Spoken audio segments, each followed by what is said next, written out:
ರೈತರನ್ನು ಬಲಿಪಡಿಸಿರುವ ದುಷ್ಟ ಅರಣ್ಯ ಅಧಿಕಾರಿಗಳಿಗೆ, ಬೇಜವಾಬ್ದಾರಿ ಅರಣ್ಯ ಸಚಿವರಿಗೆ, ಬೇಜವಾಬ್ದಾರಿ ಅರಣ್ಯ ಸಚಿವರಿಗೆ. ನಮ್ಮ ಕರ್ನಾಟಕ ರಾಜ್ಯ ರೈತ ಸಂಘ ರೈತ ಪರ್ವದಿಂದ ಅರಣ್ಯ ಅಧಿಕಾರಿಗಳನ್ನ ಮುತ್ತಿಗೆ ಹಾಕುವ ಕಾರ್ಯಕ್ರಮವನ್ನು ಇಟ್ಕೊಂಡಿದ್ದೀವಿ. ಇದರ ವಿಚಾರ ಏನಪ್ಪಾ ಅಂದರೆ, ಇವತ್ತು ಬಿಳಿಗಿರಿ ರಂಗನ ಬೆಟ್ಟದಿಂದ ಹಿಡಿದು ನಮ್ಮ ಮಡಿಕೇರಿವರೆಗೂ ಅಕ್ರಮವಾಗಿ ನಾಯಿ ಕೊಡೆಯಂತೆ ತಲೆ ಎತ್ತಿರುವ 500ರಿಂದ 600 ರೆಸಾರ್ಟ್ಗಳು ಮತ್ತು ಹೋಮ್ ಸ್ಟೇಗಳು, ಇವೆಲ್ಲ ಯಾರೋ ಬಡವರ್ಗವಲ್ಲ, ಇವೆಲ್ಲ ರಾಜಕಾರಣಿಗಳು. ಅಂದರೆ ರಾಜಕಾರಣಿಗಳು ಅಂದರೆ ಕಾಂಗ್ರೆಸ್ಸು, BJP, JDS ಒಂದೇ ಅಲ್ಲ, ಎಲ್ಲರೂ ವಿಷಾನೇ 3 ವಿಷಾನೇ. ರಿಸಲ್ಟ್ ಒಂದೇ, ಸಾವು. ಒಬ್ರದ್ದು ಬೇಗ ಸಾಯ್ತಾರೆ, ಒಬ್ರು ಮಧ್ಯಾಹ್ನ ಸಾಯ್ತಾರೆ, ಒಬ್ರು ರಾತ್ರಿ ಸಾಯ್ತಾರೆ. ಹಾಗಾಗಿ ಇವರು ಮೋಜು ಮಸ್ತಿ ಮಾಡೋಕ್ಕೆ ನಮ್ಮ ಕಾರ್ಡ್ನ ಉಪಯೋಗಿಸ್ಕೊಂಡು ಇವತ್ತು ಕಾಡಿಗೆ ಎಲ್ಲ ಶಿಫ್ಟ್ ಆಗಿದ್ದಾರೆ. ಅಲ್ಲೇನು ಮಾಡ್ತಾ ಇದ್ದಾರೆ ಅಂದರೆ, ಇವ್ರು ಹೋಗಿ DJ ಹಾಕೋದು, ನೈಟು ಫೈರ್ ಕ್ಯಾಂಪ್ ಹಾಕೋದು ಹಾಗೂ ಇತ್ಯಾದಿ ಅವರ ಮನ ಬಂದಂತೆ ಅವರ ಚಟುವಟಿಕೆಗಳನ್ನ ಕೆಲಸ ಮಾಡಿಕೊಂಡು ಸರ್ಕಾರಿ ಅಧಿಕಾರಿಗಳನ್ನ ದುರುಪಯೋಗ ಪಡಿಸ್ಕೊಂಡು ಇವರು ಇಡೀ ಕಾಡನ್ನ ಇವತ್ತು ನಾಶ ಮಾಡಿ, ಕಾಡಿನಲ್ಲಿ 500ರಿಂದ 600 ರೆಸಾರ್ಟ್ಗಳು ತಲೆ ಎತ್ತಿರೋದ್ರಿಂದ ಕಾಡು ಪ್ರಾಣಿಗಳು ನಾಡಿಗೆ ನುಗ್ಗವೆ. ಮೇನು ವಿಚಾರ ಬಂದು ಇದು, ಕಾಡು ಪ್ರಾಣಿಗಳು ನಾಡಿಗೆ ಬರೋಕ್ಕೆ ಇದೇ ಕಾರಣ. ಹಾಗಾಗಿ ನಮ್ಮ ಕಾಡಿನಲ್ಲಿರುವಂಥ ಎಲ್ಲ ರೆಸಾರ್ಟು ಹಾಗೂ ಅರಣ್ಯ ಮುಕ್ತ ವಲಯದಲ್ಲಿ ನಮ್ಮ ಹೋಮ್ ಸ್ಟೇಗಳು ಎಲ್ಲ ಕ್ಯಾನ್ಸಲ್ ಮಾಡಿದ್ರೆ 99% ಈ ಪರಿಹಾರಕ್ಕೆ ನಮ್ಗೆ ಉತ್ತರ ಸಿಗುತ್ತೆ. ಯಾಕೆಂದರೆ ಇವತ್ತು ನಾವು ದಿನ ನೋಡ್ತಾ ಇದ್ದೀವಿ, ಮನುಷ್ಯನ ಜೀವಕ್ಕೆ ಬೆಲೆ ಇಲ್ದಂಗೆ ಆಗ್ಬಿಟ್ಟೈತೆ. ಈ ರಾಜಕಾರಣಿಗಳು ಬರ್ತಾರೆ, ಕಣ್ಣೂರಿಸ್ತಾರೆ, 5 ಲಕ್ಷನೋ 10 ಲಕ್ಷನೋ ಘೋಷಣೆ ಮಾಡ್ತಾರೆ, ಮಾಡ್ಬಿಟ್ಟೋಯ್ತಾರೆ. ಇವರೇ ಸಾಯ್ಲಿ, ನಾವು 5 ಅಲ್ಲ 10 ಪಟ್ಟು ಜಾಸ್ತಿ ಕೊಡ್ತೀವಿ, ಮೊದಲು ಇವ್ರ ಕುಟುಂಬದಲ್ಲಿ ಯಾರೋ ಒಬ್ರು ಸತ್ತು ತೋರ್ಲಿ. ಯಾಕೆಂದರೆ ಇವತ್ತು ಏನಾಗಿದೆ ಅಂದರೆ, ರೈತನ ಜೀವಕ್ಕೆ ಬೆಲೆ ಇಲ್ದಂಗೆ ಆಗಿದೆ. ಹಾಗಾಗಿ ಈ ಪೂರ್ತಿ ಅರಣ್ಯದಲ್ಲಿ ಏನಿದೆ ರೆಸಾರ್ಟು ಮತ್ತು ಹೋಮ್ ಸ್ಟೇ, ಇದನ್ನು ಮುಕ್ತ ಮಾಡಬೇಕು. ಇವತ್ತು ಮನವಿ ಮತ್ತು ಅವ್ರಿಗೆ ಒಂದು ಎಚ್ಚರಿಕೆ ಗಂಟೆ. ಅವ್ರೇನಾದರೂ ಎಚ್ಚೆತ್ಕೊಂಡು ತೆರವು ಮಾಡಲಿಲ್ಲ ಅಂದರೆ ಇಡೀ ಕರ್ನಾಟಕದಲ್ಲಿ ನಮ್ಮ ರೈತರು ಯಾರೇ ಭೇದ ಭಾವ ಇಲ್ಲದೆ, ಆ ಪಕ್ಷ ಈ ಪಕ್ಷ ಇದು ಅಂತ ಏನು ಇಲ್ಲದೆ ಒಗ್ಗಟ್ಟಾಗಿ ಹೋಗಿ ಒಂದು 5ರಿಂದ 10,000 ಜನ ಎಲ್ಲ ರೆಸಾರ್ಟ್ಗೂ ಮುತ್ತಿಗೆ ಹಾಕಿ ಎಲ್ಲ ಧ್ವಂಸ ಮಾಡುವಂಥ ಕಾರ್ಯಕ್ರಮವನ್ನು ನಾವು ಮುಂದಿನ ದಿನಗಳಲ್ಲಿ ಮಾಡ್ತೀವಿ. ಇದು ಇವತ್ತು ಎಚ್ಚರಿಕೆ ಗಂಟೆ. ಎಚ್ಚೆತ್ಕೊಂಡು ರಾಜ್ಯ ಸರ್ಕಾರ ಜೊತೆಗೆ ರಾಜ್ಯ ಸರ್ಕಾರ ಜಂಗಲ್ ಲಾಡ್ಜ್ ಅಂತ ಮಾಡಿದೆ. ರಾಜ್ಯ ಸರ್ಕಾರ ಜಂಗಲ್ ಲಾಡ್ಜ್ ವಿಧಾನಸೌಧ ಪಾರ್ಕ್ಗಳಿದೆ, ಲಾಲ್ಬಾಗ್ ಇದೆ, ಅಲ್ಲಿ ಮಾಡ್ಕೊಳ್ಳಿ. ನಮ್ಮ ರೈತರಿಗೆ ಯಾಕೆ ಬಂದು ಹಿಂಸೆ ಕೊಡಬೇಕು? ಅಲ್ಲಿ ಬರೋ ಒಂದು 2 ಕೋಟಿ 3 ಕೋಟಿಯಿಂದ ನಮ್ಮ ರಾಜ್ಯ ಸರ್ಕಾರ ಏನು ಉದ್ಧಾರ ಆಗಲ್ಲ.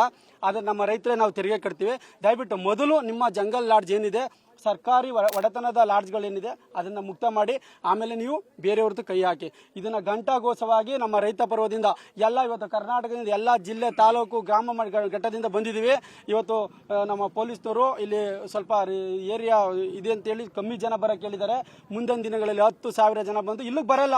ಇನ್ನು ನೇರ ಏನಿದ್ರು ನೆಕ್ಸ್ಟ್ ವಿಧಾನಸೌಧಕ್ಕೂ ಹೋಗಿಲ್ಲ, ರೆಸಾರ್ಟ್ ಮುತ್ಕೆ ಇಲ್ಲ, ಆರೆ ಗುದ್ಲಿ ತಗೊಳ್ಳಿ, ಎಲ್ಲ ಬನ್ನಿ, ಎಲ್ಲ ಧ್ವಂಸ ಮಾಡ್ಕೊಂಡ್ ಬರೋಣ.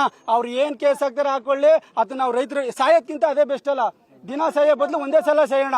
ಆಗ ಸರ್ ಒಂದು 15 ದಿನ ಟೈಮ್ ಕೊಡ್ತೀವಿ ಇವ್ರಿಗೆ. ಈ ತಿಂಗಳ ಎಂಡುವರೆಗೆ, ಈ ತಿಂಗಳ ಎಚ್ಚೆತ್ಕೊಂಡು ರಾಜ್ಯ ಸರ್ಕಾರ ತುರ್ತು ಸಭೆ ಕರೆದು ಅಲ್ಲಿರೋ ರೆಸಾರ್ಟ್ಗಳನ್ನು ತೆರವು ಮಾಡಿಸ್ತಿಲ್ಲ ಅಂತ ಹೇಳಿದ್ರೆ, ಫಸ್ಟು ಅದೇ ಹೇಳಿದ್ನಲ್ಲ, ಫಸ್ಟು ಅವ್ರದ್ದು ರೆಸಾರ್ಟ್ ಜಂಗಲ್ ಅಂತಿದೆ, ಆ ಜಂಗಲ್ನ ಸರ್ಕಾರಿ ಒಡೆತನದ ಫಸ್ಟ್ ಮುಚ್ಚಲಿ, ಆಮೇಲೆ ಮಿಕ್ತವಕ್ಕೆಲ್ಲ ಬೀಗ ಹಾಕ್ಲಿ. ಯಾಕೆಂದರೆ ಸರ್ಕಾರದೇ ಮುಚ್ಚಿದ್ರು ಅಂತ ಹೇಳಿದ್ಮೇಲೆ ಮಿಕ್ತವರೆಲ್ಲ ಅವರೇ ತಾನಾಗಿ ಮುಚ್ಕೋತಾರೆ. ಹಾಗಾಗಿ ಇದೊಂದು ಎಚ್ಚರಿಕೆ ಗಂಟೆ ಆಗಿದೆ. ನಮ್ಮ ರೈತನ ಉಳಿಸ್ಬೇಕು. ಯಾಕೆಂದರೆ ಇದು ರೆಸಾರ್ಟು ಮತ್ತು ಈ ಹೋಮ್ ಸ್ಟೇಗಳನ್ನ ಸ್ಟಾಪ್ ಮಾಡಿದ್ರೆ 99% ಕಾಡು ಪ್ರಾಣಿಗಳ ಹಾವಳಿ ಖಂಡಿತ ಕಮ್ಮಿ ಆಗುತ್ತೆ. ಇದನ್ನು ದಯವಿಟ್ಟು ಅರುಣ್ ಕುಮಾರ್ ಅಂತೇಳಿ ರೈತ ಪರ್ವ ರಾಜ್ಯಾಧ್ಯಕ್ಷರು ಹಾಗೂ ಇಲ್ಲಿರೋರೆಲ್ಲ ಅಧ್ಯಕ್ಷರೇ, ನಾವೇನಿಲ್ಲೇನು ಭೇದ ಭಾವ ಏನೂ ಇಲ್ಲ, ಎಲ್ಲ ಒಂದೇ. ಹಾಗಾಗಿ ನಾವು ಇದು ಎಚ್ಚರಿಕೆ ಗಂಟೆ ಕೊಡ್ತಾ ಇದೀವಿ. ಮುಂದಿನ ದಿನಗಳಲ್ಲಿ ಡೈರೆಕ್ಟ್ ಅಲ್ಲಿಗೆ ನಮ್ಮ ರೈತರಿಗೆಲ್ಲ ಹೇಳ್ತಾ ಇದೀವಿ, ನಿಮ್ಮ ಮೀಡಿಯಾದ ಮುಖಾಂತರ ಹೇಳ್ತಾ ಇದೀವಿ, ಎಲ್ಲರೂ ನಮ್ಮಲ್ಲಿ ಇರುವ ಆರೆ ಗುದ್ಲಿ ಕುಡ್ಲಿ ಕೋಳು ಎಲ್ಲ ಎತ್ಕೊಳ್ಳಿ, ಹೋಗಿ ಡೈರೆಕ್ಟ್ ಅವನೇ ಹೊಡೆದಾಕೋಣ, ಹಾಕಿದ್ರೆ ಕೇಸ್ ಹಾಕೊಳ್ಳಿ. ಸಾಯೋದ್ಕಿಂತ ಅದೇ ಬೆಸ್ಟ್ ಅಲ್ಲ, ಆರಾಮ ಜೈಲಲ್ಲಿ ಇರೋಣ. ಅಲ್ಲೇ ಆರಾಮಾಗಿರೋಣ, ಜೀವನಾರ ಉಳ್ಕೊಳ್ಳುತ್ತಲ್ಲ. ದಿನ 4 ಜನ ಸಾಹೇಬ್, ಇವತ್ತು ಅವರು, ನಾಳೆ ನೀವು, ನಾಳೆ ನಾನು, ಇದು ಹಿಂಗೆ ಪ್ರತಿದಿನ ಇದು ನಡೀತಾ ಇರುತ್ತೆ. ಹಾಗಾಗಿ ದಯವಿಟ್ಟು ರಾಜ್ಯ ಸರ್ಕಾರ ಇದ್ರ ಬಗ್ಗೆ ತುರ್ತು ಸಭೆ ಕರೆದು ಇದ್ರ ಬಗ್ಗೆ ಒಂದು ನಿರ್ಧಾರ ತಗೋಬೇಕಂತೇಳಿ ನೇರವಾಗಿ ರಾಜ್ಯ ಸರ್ಕಾರಕ್ಕೆ ಎಚ್ಚರಿಕೆ ಕೊಡ್ತಾ ಇದ್ದೀವಿ. ನಾವು ಹಲವು ಬಾರಿ ಅರಣ್ಯಾಧಿಕಾರಿಗಳಿಗೆ ಮನವಿ ಮಾಡಿವಿ, ಅವ್ರು ಯಾವುದೇ ವಿಚಾರಕ್ಕೂ ಕ್ಯಾರ್ ಏನಿಲ್ಲ. ಯಾಕಂದ್ರೆ ನಮ್ಮ ರೈತ ಏನಾರ ಒಂದು ಕಾಡು ಒಳಗಡೆ ಒಂದು ಹಸು ಹೋಯ್ತಾ ಕರು ಹೋಯ್ತು ಅಂತ ಕಾಲು ಹಾಕಿದ್ರೆ ಅವ್ರನ್ನ ಸೂಟ್ ಮಾಡ್ತಾರೆ. ಅದೇ ಅವ್ರದ್ದು ಆನೆ ಏನಾರ ನಮ್ಮ ಜಮೀನು ಬಂದಾಗ ನಾವು ಸೋಲಾರ್ ಇನ್ನೊಂದು ಮತ್ತೊಂದು ಮಗದೊಂದು ಮಾಡ್ಕೊಂಡು ನಮ್ಮ ಸೇಫ್ಟಿಗೆ ನಾವು ಮಾಡ್ಕೊಂಡು ಬೆಳೆ ಬೆಳೀತಾ ಇರ್ಬೇಕಾರೆ ಆ ಕ್ಷಣದಲ್ಲಿ ಏನು ಮಾಡ್ತಾರೆ ಅಂತಂದ್ರೆ ಆ ನಮ್ಮ ಕರೆಂಟ್ ಇನ್ನೊಂದು ಏನೋ ಕೊಟ್ಟಿವಾಗ ಪ್ರಾಣಿ ಅನಾಹುತ ಆದರೆ ಅಲ್ಲಿನ RTCಲಿ ಎಷ್ಟು ಜನ ಮೆಂಬರ್ ಇರ್ತಾರೆ. ಜಂಟಿ ಖಾತೆ ಇದ್ರೆ ನಮ್ಮ ತಾತ ಮುತ್ತಾದ ಕಾಲದಿಂದ ಮಾಡ್ಕೊಂಡಿರಲ್ಲ. ಯಾಕಂದ್ರೆ ನಮ್ಮಲ್ಲಿ ಸಾಗುವಳಿನೂ ಇವಾಗ ವಿತರಣೆ ಮಾಡ್ತಾರೆ. ಅದರಿಂದ ಒಂದು RTC 10-20 ಜನ ಇರ್ತಾರೆ. ಅದನ್ನು 20 ಜನನು ಅರೆಸ್ಟ್ ಮಾಡಿರೋಂಥ ಕಾರ್ಯಗಳನ್ನ ಅರಣ್ಯ ಅಧಿಕಾರಿಗಳು ಮಾಡವ್ರೆ. ಆಯ್ತಾ, ಇನ್ನೊಂದು ಅದೇ ಅರಣ್ಯ ಅಧಿಕಾರಿಗಳು ಕಾಡು ಕಾಯ್ತಿಲ್ಲ, ಅವರು ಹುಟ್ಟು ಸೋಂಬೇರಿಗಳು. ಯಾಕಂದ್ರೆ ವಿತ್ ಪ್ರೂಫ್ ಸಮೇತ ನಾನು ಹೇಳ್ತೀನಿ, ನಮ್ಮ HD ಕೋಟೆ ಭಾಗದಲ್ಲಿ ವಾಚರ್ಗಳೇ ಇಲ್ಲ.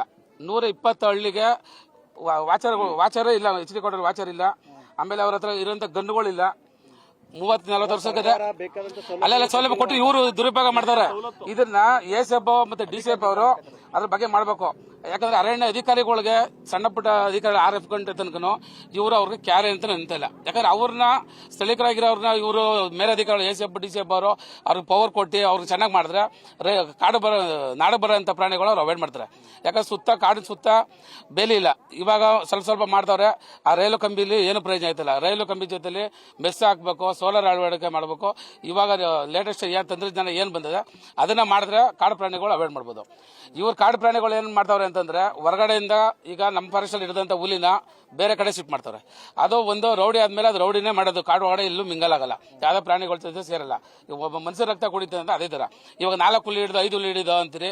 ಇದೇ ನಿಮ್ಮ ಮುಖಾಂತರನೇ ಆ ಹುಲಿ ಎಲ್ಲೂ ಬಿಟ್ಟವ್ರೆ ಅಂತ ಯಾರ್ಕೆಲ್ಲ ಅವ್ರ ಫಾರೆಸ್ಟ್ ಅಧಿಕಾರಿಗಳಿಗೆ ಹೇಳಿಸಿ ಅವ್ರು ಹೇಳಲ್ಲ. ಏನಕ್ಕಂತಂದ್ರೆ ಈ ಕಡೆಯಿಂದ ಆ ಕಡೆಗೆ ಹಾಕಿದ್ರೆ, ಆ ಕಡೆಯಿಂದ ಈ ಕಡೆ ಹಾಕಿದ್ರೆ ಅದೇ ಮಾಡ್ಕೊಂಡು ಜನಗಳು ಪ್ರಾಣಿ ತಿಂತದೆ. ಈ ತರ ದೊಡ್ಡ ಸಮಸ್ಯೆ ಆಗದೆ. HD ಕೋಟೆ ಭಾಗದಲ್ಲಿ ಅಲ್ಲಿರಂತ ಸ್ಥಳೀಕರಿಂದ ಅರಣ್ಯ ಅಧಿಕಾರಿಗಳಿಗೂ ACF DCF ಅವರು ಪವರ್ ಜಾಸ್ತಿ ಕೊಟ್ಟು ನಮ್ಮ ರೈತರನ್ನ ಉಳಿಸ್ಕೊಡ್ಬೇಕಂತ ಕೇಳ್ಕತ್ತೀರಿ. ಆಮೇಲೆ ಈ ತರ ಸಮಸ್ಯೆ ಆಗಿರೋದ್ರಿಂದ ನಮ್ಮ ರೈತರ ಮಕ್ಕಳಿಗೆ ಎಣ್ಣೆ ಕೊಡ್ತಿಲ್ಲ. ಯಾಕಂದ್ರೆ ಕಾಡಂಚಿನ ಭಾಗದಲ್ಲಿ ಈಗ ಎಲ್ಲಿ ಕೊಟ್ರೆ ನಮ್ಮ ಮಕ್ಕಳು ಎಲ್ಲ ಕೊಟ್ಟರೆ ಅವರು ಹುಲಿ ತಿನ್ಕತ್ತ ಇನ್ನೊಂದು ತಿನ್ಕತ್ತದ ಅಂತ ಹೇಳಿ ಯಾವುದೇ ಕಾರಣಕ್ಕೂ ಗ್ರಾಮದಲ್ಲಿ ಬಹಳ ಒಂದು ಪ್ರಾಣಿಗೆ ಬೆಲೆ ಕೊಡೋಂತ ನಮ್ಮ ಮನುಷ್ಯರ ಪ್ರಾಣ ಬೆಲೆ ಕೊಡ್ದೇನೆ, ರೈತರ ಮಕ್ಕಳಿಗೆ ಎಣ್ಣೆ ಕೊಡ್ದೇನೆ ಅವ್ರು ಗ್ರಾಮ ಬಿಟ್ಟು ಬೇರೆ ಕಡೆ ಬರೋ ಪರಿಸ್ಥಿತಿ ಆಗದೆ. ದಯಮಾಡಿ ನಮ್ಮ ರೈತರ ಜಮೀನನ್ನ ಕೊಳ್ಳೆ ಹೊಡೆಯಕ್ಕೆ ನಿಂತಿರುವಂತಹ ಅರಣ್ಯ ಇಲಾಖೆಯವರು ನಮ್ಮ ರೈತರ ಜಮೀನುಗಳಿಗೆ ಸಾಗುವಳಿ ಕೊಟ್ಟಿ RTC ಇರೋಂಥ ಜಮೀನುಗಳು ಈಗ ಅಕ್ವೈರ್ ಮಾಡಕ್ಕೆ ರೆಡಿ ಆಗವ್ರೆ. ಸಾಗುವಳಿ ದುರಸ್ತಿ ಮಾಡಿಕೊಟ್ಟವರು ಸರ್ಕಾರನೇ. ಅದೇ ಸರ್ಕಾರದವ್ರು ಮತ್ತೆ ನಮ್ಮದೇ ಜಮೀನು ಅಂತ ಹೇಳಿ ನಮ್ಮ ರೈತರನ್ನ ಒಕ್ಕಲೆಬ್ಬಿಸುವಂತ ಕಾರ್ಯಕ್ರಮ ಮಾಡ್ತಾವ್ರೆ. ಇದ್ರ ಮುಂದೆ ನಮ್ ದೊಡ್ಡ ಹೋರಾಟ ಇರ್ತದೆ.